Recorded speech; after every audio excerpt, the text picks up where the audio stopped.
நம்ம எதை பற்றி பார்க்க போறோம்னா இன்ஜினியரிங்கோட கவுன்சிலிங் அப்ளிகேஷன் ஸ்டார்ட் ஆயிடுச்சு.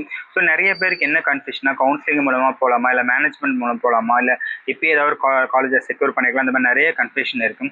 ஸோ இன்ஜினியரிங் பொறுத்த வரைக்கும் நீங்கள் வந்து கவுன்சிலிங் மூலமாக போனால் மட்டும் தான் சில ஸ்காலர்ஷிப் சில பெனிஃபிட்ஸ் கிடைக்கும். ஃபீஸும் உங்களுக்கு வந்து ஓரளவு கம்மியாக இருக்கும். நீங்கள் மேனேஜ்மெண்ட் போனீங்கன்னா ஃபீஸும் அதிகமாக இருக்கும், டொனேஷனும் கொஞ்சம் அதிகமாக இருக்கும்.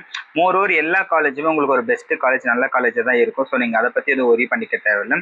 ஸோ நம்ம இன்னைக்கு என்ன பார்க்க போகிறோம் அப்படின்னு பார்த்தீங்கன்னா வந்து எப்படி லாஸ்ட் இயர் நீங்கள் ஒன்றும் இல்லை, நீங்கள் கூகுளில் போங்க, டிஎன்ஏ கட் ஆஃப் ஆன்லைன் போட்டிங்கன்னா உங்களுக்கு லாஸ்ட் இயரோட கட் ஆஃப் கேல்குலேஷன் எல்லாமே வந்துடும். ஸோ அதில் உங்கள் கட் ஆஃப் என்னென்னு பார்த்துட்டு லாஸ்ட் இயர் என்னென்ன காலேஜெலாம் கட் ஆஃப் இருக்குது, என்னென்ன காலேஜுக்கு அலர்ட் ஆகிருக்கு அப்படின்னு ஒரு 10 to 15 மார்க் ஒரு டிஃப்ரென்ஸில் வந்து ஒரு லிஸ்ட் அவுட் எடுத்து வச்சுக்கோங்க.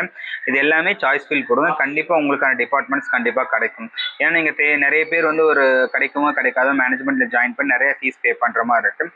உங்களுக்கு ஏதாவது கவுன்சிலிங்கில் இல்லை உங்களுக்கு இந்த சீட்ஸில் எப்படி வந்து கிடைக்குமோக்கான டவுட்னா நம்மளை காண்டாக்ட் பண்ணுங்கள். முடிஞ்ச அளவுக்கு நீங்கள் கவுன்சிலிங் மூலமாக போகிற மாதிரி பிளான் பண்ணுங்கள். ஏன்னா வந்து மேனேஜ்மெண்ட்டில் உங்களுக்கு ஃபீஸும் அதிகம், ப்ளஸ் வந்து ஸ்காலர்ஷிப் எதுவுமே வராது, ஃபஸ்ட் கிராஜுவேட்டோ இந்த மாதிரி எந்த ஸ்காலர்ஷிப்பும் வராது. ஸோ நீங்கள் கவர்மெண்ட்டில் போனீங்கன்னா உங்களுக்கு வந்து நிறைய பெனிஃபிட்ஸ் இருக்கும். So first counselling government try பண்ணுங்கள். இன்கேஸ் கிடைக்கல அப்படின்னா கூட நம்ம வந்து அடுத்து வந்து மேனேஜ்மெண்ட் சீட் பிளான் பண்ணிக்கலாம். உங்களுக்கு நல்ல மார்க் இருக்குது அப்படின்னா நீங்கள் வந்து கவர்மெண்ட் கவுன்சிலிங்லேயே ட்ரை பண்ணலாம். மார்க் இல்லைனாலும் நீங்கள் அதுக்கு தகுந்த மாதிரி உங்களுக்கான ஃபேவரான காலேஜ் ஒரு மேனேஜ்மெண்ட் சீட்டில் ஜாயின் பண்ணிக்க. முடிஞ்ச அளவுக்கு வந்து ஒரு ஸ்மார்ட் ஒர்க்கில் கவுன்சிலிங்கில் சாய்ஸ் சீட் எடுக்கிற மாதிரி பிளான் பண்ணுங்கள். உங்களுக்கு இன்ஜினியரிங் கவுன்சில் ஏதாவது டவுட்னா அதை காண்டாக்ட் பண்ணுங்கள். தேங்க்யூ.